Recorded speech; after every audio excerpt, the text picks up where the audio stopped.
بسم الله الرحمن الرحيم. الرحمن علم القرآن. الحمد لله رب العالمين حمد الشاكرين والعاقبة للمتقين والصلاة والسلام على رسوله الكريم. أعوذ بالله من الشيطان الرجيم. بسم الله الرحمن الرحيم.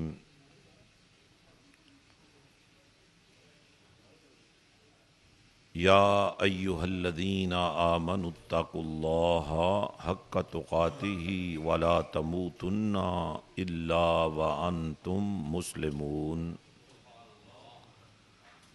صدق الله مولانا العظيم وصدق رسوله النبي الكريم الأمين. إن الله وملائكته يصلون على النبي يا أيها الذين آمنوا صلوا عليه وسلموا تسليما. اللهم صل على سيدنا ومولانا محمد وعلى آل سيدنا ومولانا محمد وبارك وسلم وصل عليه. الصلاة والسلام عليك يا سيدي يا رسول الله وعلى آلك وصحابك يا سيدي يا حبيب الله.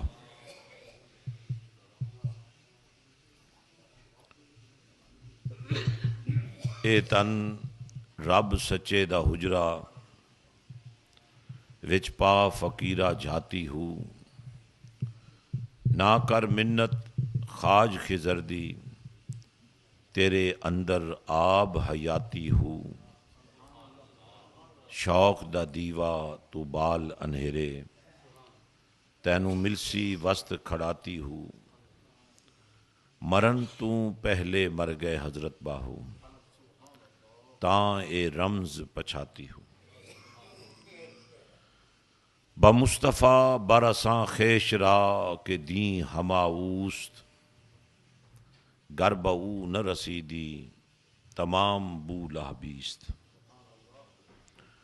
اور جس طرف چشم مصطفیٰ کے اشارے ہو گئے جتنے ذرے سامنے آئے ستارے ہو گئے.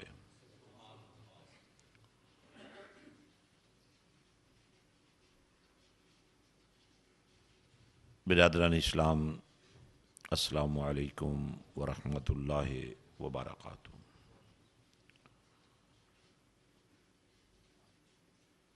آج ہر انسان پریشان ہے، سکون کی تلاش میں ہے. سب کچھ ہوتے ہوئے یوں لگتا ہے جیسے کچھ بھی نہیں ہے.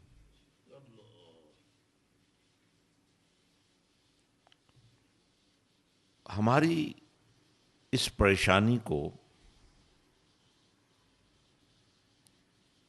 جو حقیقت پر مبنی نہیں ہے، آرٹیفیشل ہے، اور ہماری کوتاہیوں اور غلطیوں کی وجہ سے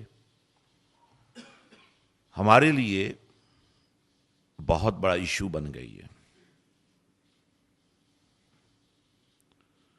اور اس سے ایسی ایسی بیماریاں پھوٹ رہی ہیں پھر جن کا کوئی علاج نظر نہیں آتا.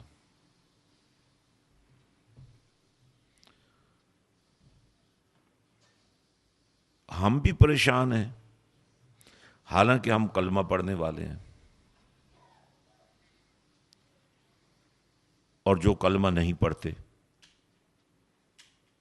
ان کے لیے تو یہ پریشانیاں معمول ہیں. اکثر لوگ نیند بھی گولیوں کے ذریعے پوری کرتے ہیں. جب تک نیند لانے والی گولیاں نہ کھا لیں اس وقت تک ان کو نیند نہیں آتی. اب ان کے بھی سائیڈ ایفیکٹس ہیں، اور ہم بھی اپنی ان پریشانیوں کا حل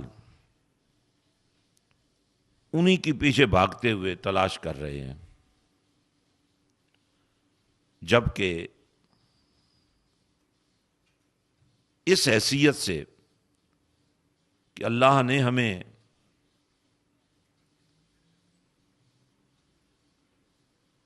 ایسا انسان پیدا فرمایا ہے جس کے پاس سلامتی کا، ٹھیک رہنے کا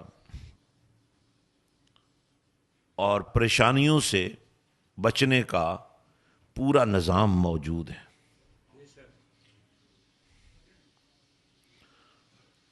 اسلام یہ ایک ضابطۂ زندگی بھی ہے، ایک ضابطۂ اخلاق بھی ہے، ایک ضابطۂ کردار بھی ہے.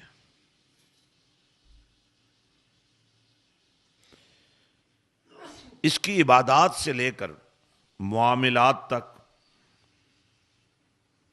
اور معاملات سے لے کر معمولات تک ہر چیز عبادت بن سکتی ہے. اور پھر ایک دفعہ جب گاڑی ٹریک پہ چڑھ جاتی ہے تو پھر وہ چلتی رہتی ہے. چھوٹی موٹی خرابیاں وقت چلنے کے ساتھ ساتھ ٹھیک ہوتے رہتی ہیں. اور آج کی اس محفل میں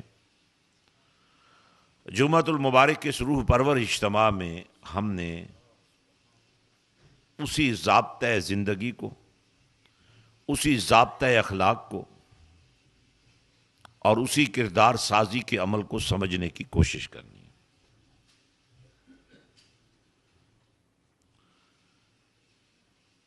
اللہ نے فرمایا ان الدین عند اللہ الاسلام. یہ بات تو ہمیں سمجھ آتی ہے نا کہ اسٹوک آن ٹرینٹ کے کسی بھی ایریا سے چلنے والا اگر برمنگھم جا رہا ہے تو الٹیمیٹلی اس کو M6 پر چڑھنا ہے. جتنی جلدی چڑھ جائے گا اتنی آسانی رہے گی، اور جتنا بھٹکتا رہے گا، بھٹکنا اپنی جگہ پر اور دیر اپنی جگہ پر اور پھر ٹینشن بھی اپنی جگہ پر. تو اللہ نے فرمایا ایک موٹر وے میں نے بھی بنا دیا ہے. جن کو بولنا آتا ہے ضرور بولیے گا، کیونکہ اللہ کے گھر میں اور آج کے دن کے بارے میں تو ویسے بھی حکم ہے. یا ایھا الذین آمنوا اذا نودی للصلاۃ من یوم الجمعۃ فاسعوا الی ذکر اللہ. اور شادی کا واذر البیع. بہت سارے لوگ تو پھر نماز میں ہی سارا حساب کرتے رہتے ہیں. یہ کم از کم ان سے اچھے ہیں جو صرف حساب کرتے ہیں. بہت سارے لوگ یہ بھی کہتے ہیں کہ یہ نماز میں بڑے برے خیالات آتے ہیں. یعنی اپنے رب سے تعلق کتنا کمزور ہو گیا ہے کہ نماز اس کی پڑھ رہے ہیں، خیالات اس کے دشمن کے آ رہے ہیں. ہر برائی کا تعلق انسان کی کمزوریوں سے ہے اور ہر اچھائی کا تعلق رب کے فضل سے ہے. تو اب ایک موٹر وے تیار کی اللہ پاک نے ہمارے لیے کہ اس پہ جتنی جلدی چڑھ جاؤ گے مجھ تک پہنچ جاؤ گے، اور اس کا نام ہے اسلام.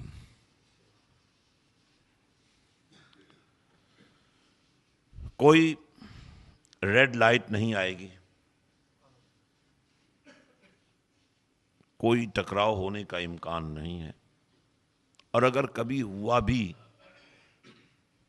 تو وہ بھی اس وجہ سے ہوگا کہ موٹر وے پر چلنے کے جو ضابطے ہیں ان کو آپ نے فالو نہیں کیا، آپ نے سپیڈ کا خیال نہیں رکھا، یا آپ کی گاڑی مینٹین نہیں تھی، وگرنہ یہ ممکن نہیں بندہ موٹر وے پہ چڑھ جائے، گاڑی بھی ٹھیک ہو، پابندی بھی کی جائے اور پھر منزل بر وقت نہ ملے، یہ ممکن نہیں ہے۔ حضرات گرامی، اب وہ جو عظیم راستہ ہے، وہ جو عظیم سفر ہے جو بندے کو خدا سے ملانے والا ہے، اس کا نام اسلام ہے۔ کہہ دیں محبت سے، کہہ دیں بات ہی اللہ کی ہو رہی ہے۔ فَاسْعَوْا إِلَىٰ ذکر اللہ کا مطلب یہی ہے نا کہ بس اللہ کا ذکر کرنا ہے، کوئی نہ کوئی بہانہ، کسی نہ کسی بہانے، کسی نہ کسی ذریعے، کوئی نہ کوئی میڈیم، کوئی نہ کوئی موقع جب فراہم آ جائے۔ حالانکہ اللہ والوں کا تو یہ اصول ہی نہیں ہے کہ وہ موقعوں کی تلاش میں رہتے ہیں، ان کا طریقہ یہ ہے کہ وہ اپنی ہر سانس اپنے اللہ کے نام کر چکے ہوتے ہیں۔ جو دم غافل، یہ جو سانس اندر جا رہی ہے اس کو ایک دم کہتے ہیں، جو باہر آ رہی ہے اس کو بھی ایک دم کہتے ہیں۔ تو حضرت سلطان باہو فرماتے ہیں، جو دم غافل سو دم کافر۔ اور یہاں اگر کفر بمانی ناشکری بھی لے لیں تو قرآن کی اس کلام کا یہ ترجمہ ہے جس میں اللہ پاک نے ذکر کے حوالے سے، اپنے نام کے لیے جانے کے حوالے سے ایک کرائیٹیریا ہمیں دیا ہے، اور وہ کرائیٹیریا قرآن نے بیان کیا اور ہم اکثر علماء سے سنتے ہیں، فَاذْكُرُونِي أَذْكُرْكُمْ وَاشْكُرُوا لِي وَلَا تَكْفُرُونَ۔ دیکھیں پورا اس میں طریقہ کار وضع کر دیا گیا ہے، فَاذْكُرُونِی، پس میرا ذکر کرو۔ کیوں کرے مولا؟ فرمایا میں تمہارا پیدا کرنے والا، میں تمہارا پرورش کرنے والا، میں تمہاری حفاظت کرنے والا، میں تمہاری مدد کرنے والا، میں تمہیں سنبھالنے والا، میں تمہیں مشکلوں سے نکالنے والا۔ تو تمہیں چاہیے کہ جب میں ہی تمہارا ہوں تو تم بھی میرے بن جاؤ، فَاذْكُرُونِی، میرے بن جاؤ۔ جب میرا ذکر کرو گے تو مولا وہ تو ذکر ہوگا۔ فرمایا نہیں، اذکرکم، پھر میں تمہارا ذکر کروں گا۔ تمہارے ذکر سے یہ ہوگا کہ وہ بیریئر ٹوٹ جائے گا جو تمہیں مجھ سے دور رکھے ہوئے تھا۔ جب میں تمہارا ذکر کروں گا تو بیریئر تو پہلے ہی ٹوٹ چکا ہوگا، اب میں تمہیں اپنا وصل عطا کر دوں گا۔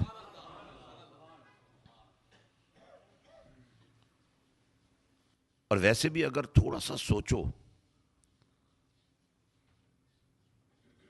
اللہ فرماتے ہیں ذرا سوچو، تھوڑا سا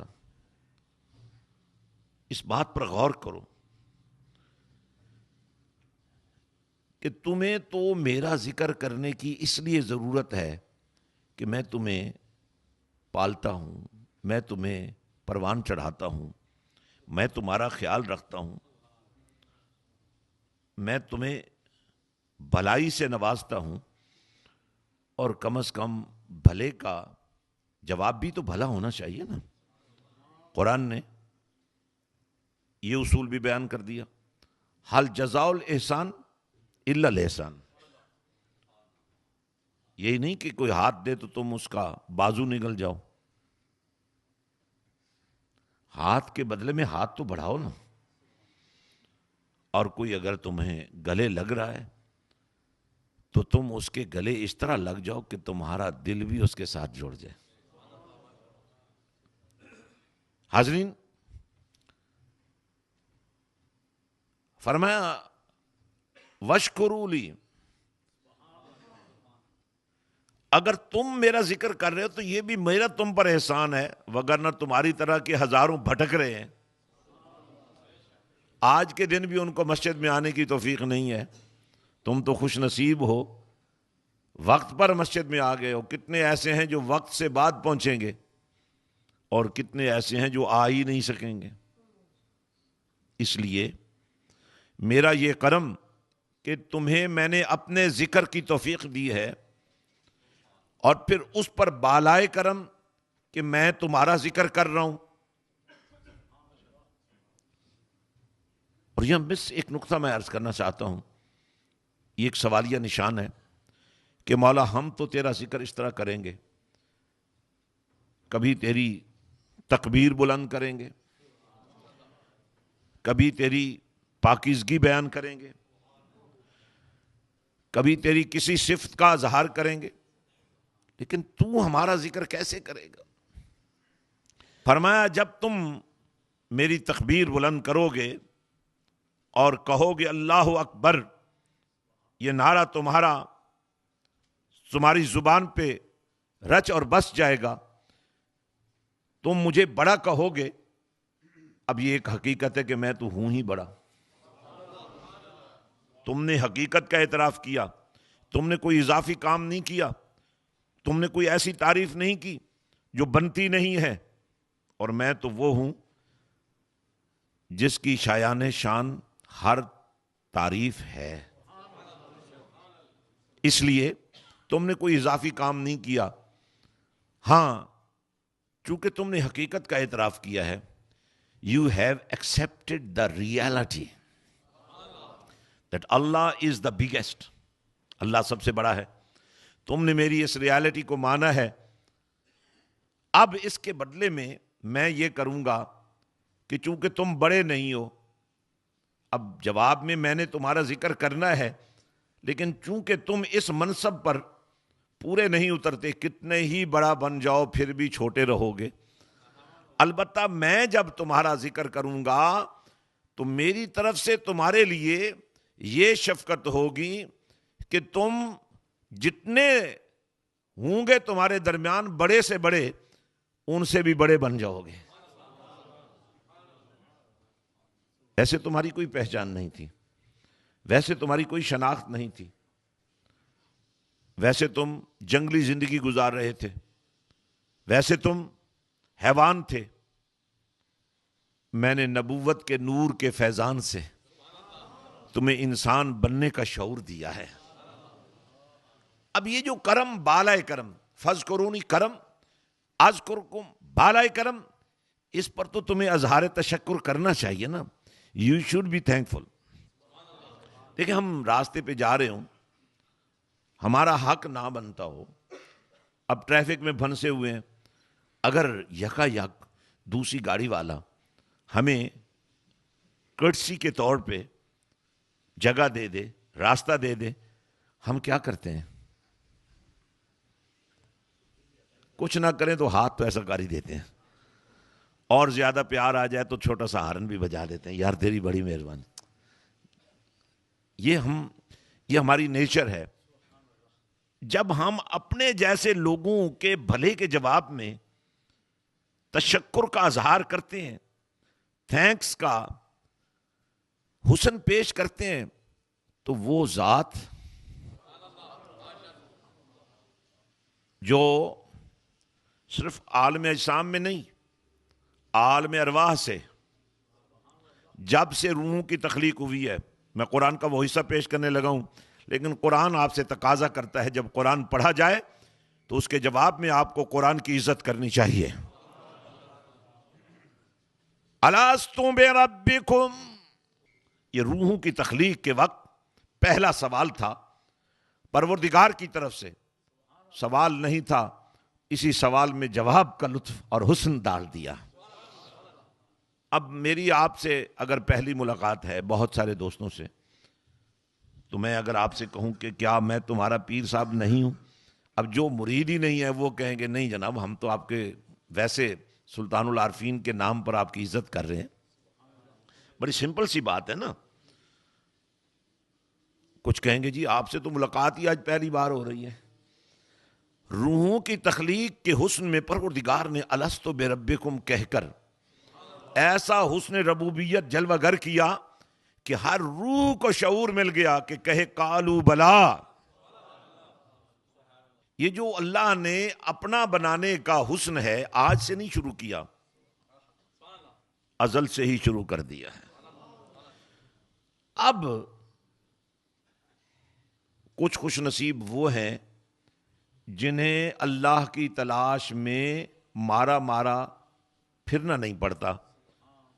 اللہ نے ان کو پیدا ہی ایسے گھروں میں کر دیا جہاں پیدا ہوتے ہی پہلی آواز جو ان کے کانوں میں گونجی وہ اللہ اکبر کی تھی. اللہ سب سے بڑا ہے. اب جو ہندوؤں کے گھر پیدا ہو رہے ہیں، جو عیسائیوں کے گھر پیدا ہو رہے ہیں، جو کافروں کے گھر پیدا ہو رہے ہیں، اب اگر انہیں اسلام میں آنا ہے تو انہیں ڈھونڈنا پڑے گا، تلاش کرنی پڑے گی، محنت کرنی پڑے گی. ہاں ان کے پاس ایک بات ہے جس پر وہ ہمیں گرفتار کروا سکتے ہیں کہ مولا ہمارا تو کوئی قصور نہیں تھا، ہم مسلمانوں کے گھر پیدا نہیں ہوئے، ہمیں اسلام کا ماحول نہیں ملا، ہمیں ایمان کی نسبت نہیں ملی. اب جن کو تو نے مسلمان پیدا کیا تھا، جن کے پاس اسلام کا نور تھا، یہ ہمیں خوش کرنے کے لیے تو بہت سارے کام کرتے تھے، لیکن ہمیں ایماندار بنانے کے لیے انہیں کچھ نہیں کیا. اور میں اگر یہ عرض کروں معذرت کے ساتھ کہ یہ رول انفرادی سطح پر آپ کے لیے ممکن نہیں، کیونکہ آپ میں سے بھی ایک بہت بڑی اکثریت خود اسلام کے بنیادی عقائد و افکار و نظریات و اعمال سے نابلد ہے. اب یہ بھی کتنی بڑی بد نصیبی ہے کہ وہ تو کافر ہو کر اسلام کو نہیں جانتے اور آپ مسلمان ہو کر اسلام کو نہیں جانتے. اب یہ جو گیپ ہے، ہم ان کی کیا مدد کریں؟ تو ہم تو خود مدد کے طلبگار ہیں، کوئی ہمارا ہاتھ پکڑے اور مدینے والے تک لے جائے.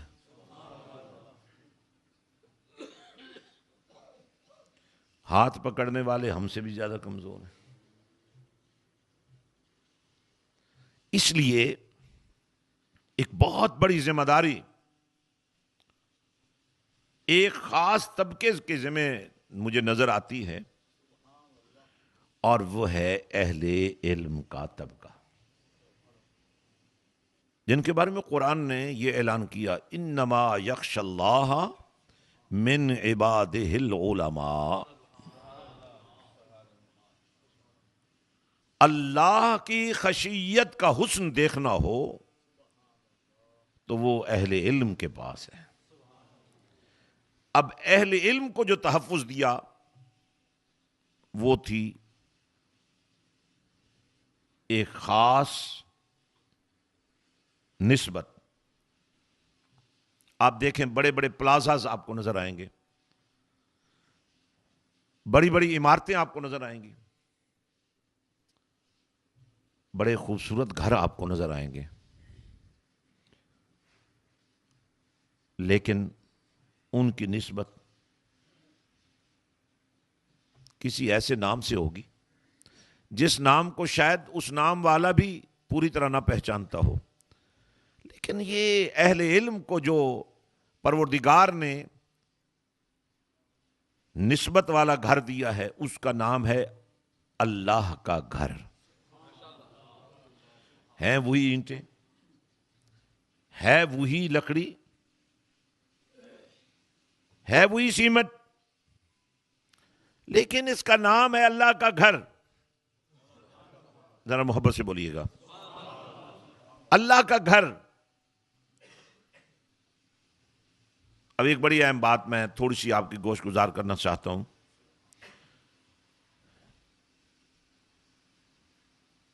میرے اور آپ کے آقا مولا صلی اللہ علیہ وسلم کی تشریف آوری سے پہلے جتنی امتیں، جتنے نبی آئے، ان کو یہ حق نہیں دیا گیا تھا کہ وہ گھر میں بھی عبادت شروع کر دیں، وہ دکان پر بھی سجدہ ریزی شروع کر دیں. ان کو مخصوص مقامات پر جا کر عبادت کرنی پڑتی تھی. یہ پہلی دفعہ ہوا کہ ادھر مدینے کے تاجدار نے دھرتی پر قدم رکھے، ادھر پروردگار نے پوری دھرتی کو مسجد قرار دے دیا اور پاک بھی کر دیا. اس کے باوجود کہ ساری دھرتی پاک ہے، نماز آپ کی گھر میں بھی ہو سکتی ہے، دکان پر بھی ہو سکتی ہے، لیکن دوستو گھر کی نماز میں، دکان کی نماز میں اور مسجد کی نماز میں فرق یہ ہے کہ وہ زمین کی نماز ہے اور یہ جو مسجد کی نماز ہے یہ جنت کی نماز ہے. اب ہمارے پاس ایک محفوظ قلعہ ہے جس کا نام مسجد ہے. اس محفوظ قلعے میں علم کے چراغ روشن ہو جائیں اگر، اور کم از کم جو 5 وقت کا نمازی ہے وہ ایک مثالی مسلمان بن جائے. بھئی 5 نمازیں جو شخص آ کر مسجد میں پڑھتا ہے اس سے غیبت کا گناہ تو سرزد نہیں ہونا چاہیے، اس سے حسد کی بو تو نہیں آنی چاہیے، اس سے نفرت اور عداوت کی بدبو تو نہیں آنی چاہیے. اس کی تو کیفیت یہ ہو کہ اس میں سے کبھی خدا کے پیار کے جلوے نظر آئے، کبھی مصطفیٰ کے عشق کا نور نظر آئے. حضرات یہ ایک پورا موضوع ہے اور اس پر گفتگو کرنے کے لیے جتنا وقت درکار ہے وہ آج ممکن نہیں ہے، لیکن آج میں نے یہ بنیاد اس لیے رکھی ہے کہ we are responsible for this. If we are going to generate this facility to the people that we have got so big mosque, تو پھر اس مسجد سے ایک نور پھیلنا شروع آج سے ہو جانا چاہیے.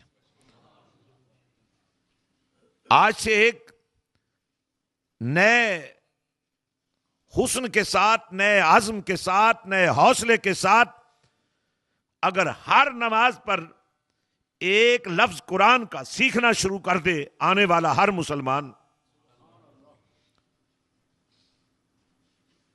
اور ایک ایک لفظ رسول اللہ کے بولوں کا صلی اللہ علیہ وسلم، حدیث رسول صلی اللہ علیہ وسلم، جو کردار سازی میں ایک چھوٹی سی مثال دینا چاہتا ہوں، چھوٹی سی کلام ہے، انما الاعمال بالنیات. ہماری نیتیں درست ہو جائیں. اب نیتیں کیسے درست ہوں؟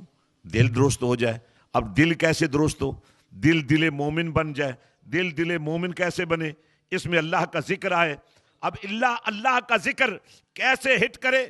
اس کو عشق رسول کی نسبت مل جائے. اور یہ تب ممکن ہے جب آپ کے سر پہ کسی اللہ والے کا ہاتھ آ جائے. جمعہ ایک ایسا دن ہے، ایسا موقع ہے جس میں آنے والے سارے فارغ نہیں ہوتے، بلکہ بہت بہت کام چھوڑ کر آتے ہیں، اور ہمیں اس ڈسپلن کی پابندی کرنی چاہیے. اللہ تعالیٰ میری اور آپ کی حاضری منظور مقبول فرمائے. اور اگر آپ پسند کریں تو جمعے کے بعد 5-7 منٹ، ویسے بھی یہ ہم پر قرض ہے، درود و سلام سے فرار ہونا کوئی اچھی علامت نہیں ہے. مجھے ڈر رہتا ہے کہ قیامت کے دن اگر اسی بات پر مدینے والے نے منہ پھیر لیا کہ میرا درود و سلام پڑھا جاتا تھا اور تم فرار ہو رہے ہوتے تھے، اور افسوس ان پر ہے جو جانتے ہیں، مانتے ہیں، نماز میں السلام علیکہ ایھا النبیو کہتے ہیں. تو میں امید کروں گا کہ نماز کے بعد چند منٹ آپ ضرور درود و سلام میں، اور میں تھوڑا سا آپ کو ذکر کرانا چاہتا ہوں آج، وہ آج کی ہماری اس مجلس کا حسن بن جائے گا. اللہ کریم میری اور آپ کی حاضری منظور و مقبول فرمائے. جزاکم اللہ خیر والسلام علیکم ورحمۃ اللہ وبرکاتہ. فبأي آلاء ربكما تكذبان متكئين على رفرف خضر وعبقري حسان فبأي آلاء ربكما تكذبان تبارك اسم ربك ذي الجلال والإكرام.